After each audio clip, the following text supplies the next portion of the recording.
राहत इंदौरी का ये शेर आपने सुना होगा कि सरहदों पर तनाव है क्या, कुछ पता तो करो चुनाव है क्या, खौफ बिखरा है दोनों सिमतों में, तीसरी सिमत का दबाव है क्या।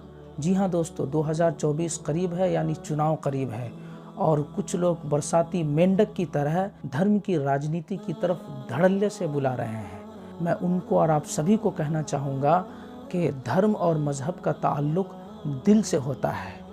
धर्म और मज़हब किसी पार्टी और लीडर और नेता का मोहताज नहीं है। अगर आप इनको मोहताज मानते हैं तो यकीन मानो धर्म के प्रति आपका विश्वास और अकीदा कमज़ोर हो चुका है। कि जब भी धर्म की राजनीति होती है तो इससे जनता को फ़ायदा नहीं होता, लीडर और नेताओं को तो ज़रूर फ़ायदा होता है कि वो कामचोर हो जाते हैं, वो बहाने बना लेते हैं।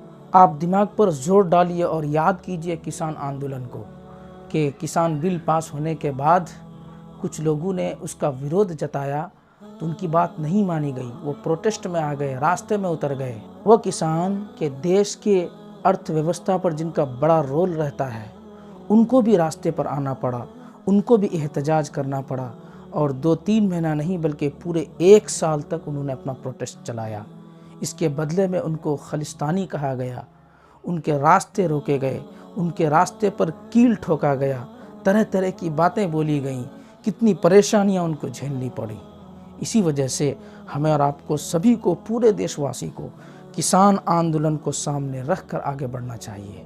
इसीलिए पूरे देशवासियों का चुनाव में मुद्दा होना चाहिए अर्थव्यवस्था पर, हेल्थ केयर पर, एजुकेशन पर। इन चीज़ों को सामने रखिए, वोट कीजिए। आप बहुत शांति के साथ अपने धर्म का भी पालन कर पाएंगे और मिलजुल के साथ रह पाएंगे।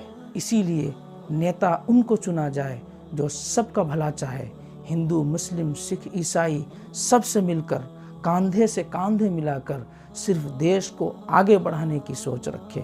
वरना धर्म का चोला पहनकर धर्म की राजनीति करने वाले देश को लूटने वाले और देश के धोखेबाज ही होते हैं। अगर आपको मेरी ये बात सही और सत्य लगे तो दबा के लाइक शेयर कीजिए।